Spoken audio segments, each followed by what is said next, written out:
बात करने के लिए लॉगिन करें www.astrotak.com। दोस्तों नमस्कार, मैं हूं डॉक्टर श्रीपति त्रिपाठी। लक्ष्मी क्यों रूठी? लक्ष्मी धन की अधिष्ठात्री देवी हैं। लक्ष्मी के बारे में कहा जाता है यह चंचला है, यह स्थिर नहीं रहती हैं, यह किसी एक जगह ज़्यादा समय तक स्थिर नहीं रहती हैं। इस विचारधारा के परोक्ष में एक संदेश है जिसे व्यक्ति समझना नहीं चाहता। लक्ष्मी जिस घर में अपनी कृपा की वर्षा करती हैं, एक प्रकार से वहाँ लक्ष्मी का ही निवास मान लिया जाता है। लक्ष्मी को अस्थायी रूप से वहाँ कैसे रखा जाए, इसकी पूर्ण जिम्मेदारी उस घर के सदस्यों पर आती है। अनेक व्यक्ति लक्ष्मी की असीम कृपा प्राप्ति के पश्चात मदमस्त होकर दुष्कर्म करते हुए कुमार्ग पर चल निकलते हैं। कुछ व्यक्ति लक्ष्मी का दुरुपयोग तो करते ही, मतलब धन का दुरुपयोग करते ही हैं, साथ ही वे श्रम से भी नाता तोड़ लेते हैं।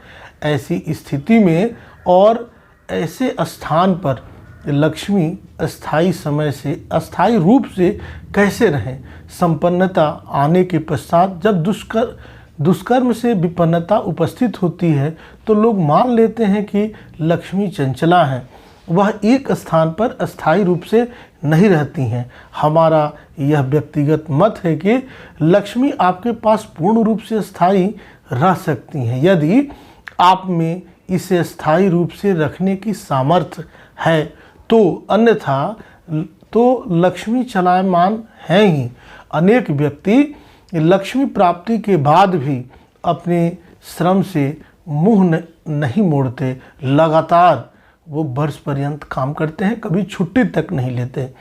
समय के साथ साथ इन लोगों पर लक्ष्मी की कृपा अधिक हो जाती है।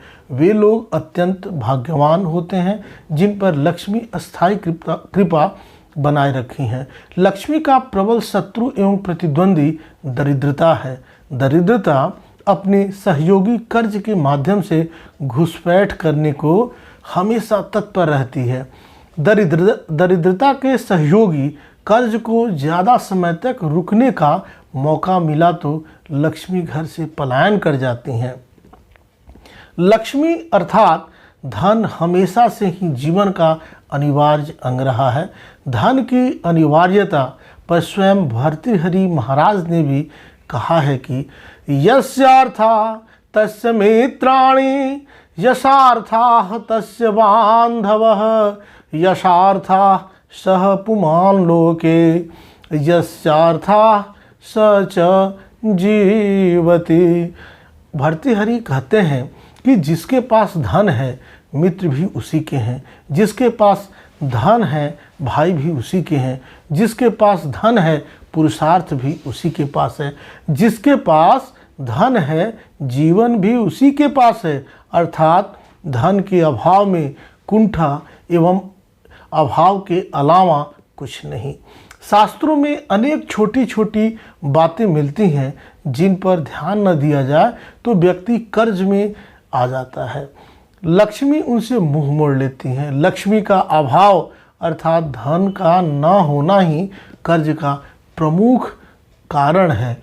हम यदि इन बातों पर ध्यान दें, अपना ध्यान आकृष्ट करें, तो कर्ज का दैत्य हमें ज़्यादा समय तक अपने पास में नहीं बांध सकता। नीचे इस वीडियो के माध्यम से ऐसे ही कुछ उपाय आपको बता रहे हैं, या आपको बता रहे हैं लक्ष्मी हमसे क्यों रूठ जाती हैं। बता दें कि मंगलवार को कर्ज लेने पर लक्ष्मी रुष्ट हो जाती हैं तथा कर्ज का निवास जो है घर में अस्थायी रूप से हो जाता है। दूसरा है बुधवार को ऋण मतलब कर्ज देने पर लक्ष्मी अप्रसन्न होती हैं। बार बार ऐसा करने पर वह उस घर को त्याग देती हैं। इसलिए ध्यान रखें कि बुधवार के दिन कर्ज न दें। तीसरा है कमल पुष्प बिल्वपत्र को लांघने अथवा पैरों से कुचलने पर लक्ष्मी रुष्ट होकर अपना निवास उस घर से बदल देती हैं जहां ऐसा होता है। चौथा है ईशान कोण में शौचालय एवं रसोई घर बना लेने से लक्ष्मी उस घर से मुंह मोड़ लेती हैं। यही वह अवसर होता है जब कर्ज दबे पांव घर में प्रवेश कर लेता है। कर्ज को फलने फूलने में उसके साथ ही रोग में हानि विशेष सहयोग करते हैं। पांचवा है ब्रह्म स्थान में जूठन, गंदगी तथा गड्ढा करने वाले को लक्ष्मी कभी माफ नहीं करती हैं। वह अपनी कृपा दृष्टि से अतिशीघ्र वंचित कर देती हैं। छठा है जो व्यक्ति निर्वस्त्र होकर स्नान करता है, नदियों तालाबों के जल में मलमूत्र त्यागता है, उसको लक्ष्मी अपने शत्रु कर्ज की दया पर छोड़ देती हैं। सातवां है कि जो व्यक्ति अनावश्यक भूमि भवन की दीवारों पर लिखता है, कुत्सित अन्न को खाता है, उस पर भी लक्ष्मी कृपा नहीं करती, मतलब दरिद्रता बनी रहती है। आठवां है जो पैर से पैर रगड़ कर धोता है, अतिथियों का सम्मान नहीं करता है, याचकों को धुतकारता है, पशु पक्षियों को चारा चूगा नहीं डालता है, गाय पर प्रहार करता है, ऐसे व्यक्ति को लक्ष्मी जो है वह तुरंत छोड़ देती हैं। नौवां है जो संध्या समय घर प्रतिष्ठान में झाड़ू लगाता है, जो प्रातः एवं संध्या काल में धूप बत्ती से ईश्वर की आराधना नहीं करता है, जहाँ तुलसी के पौधे की अपेक्षा अनादर होता है, उसको लक्ष्मी उसके दुर्भाग्य के हाथों में सदा के लिए सौंप देती हैं।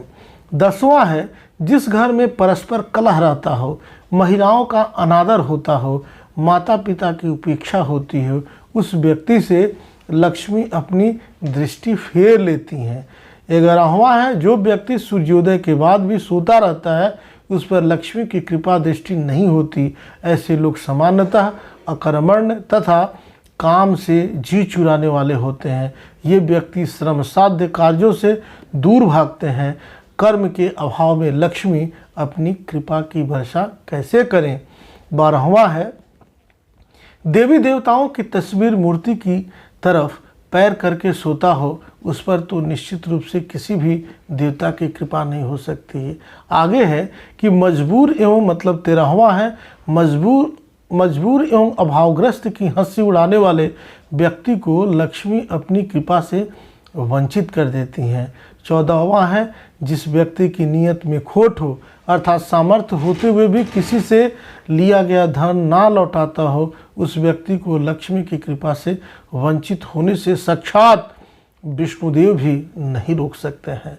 15वां है जो व्यक्ति बिना पुरुषार्थ के धनी बनने हेतु झूठ, चोरी, बेईमानी, जुआ, सट्टा इत्यादि का सहारा लेता है, उसे तो लक्ष्मी बिना कोई अवसर दिए तुरंत दरिद्रता के हवाले कर देती हैं। 16वां है जो व्यक्ति किसी भी प्रकार के व्यसन को अपनाता है तो वह निरंतर लक्ष्मी से दूर होता चला जाता है। ऐसे में नशा उत्पन्न करने वाले व्यसन अत्यंत घातक माने गए हैं। इससे लक्ष्मी धन का अपव्यय होता ही है, साथ ही शरीर भी अनेक रोगों से ग्रस्त हो जाता है।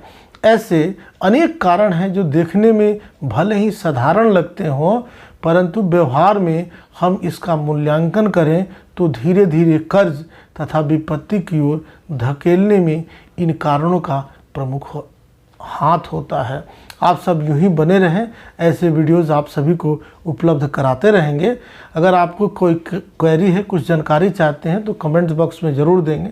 तब तक के लिए दीजिए मुझे इजाज़त। नमस्कार।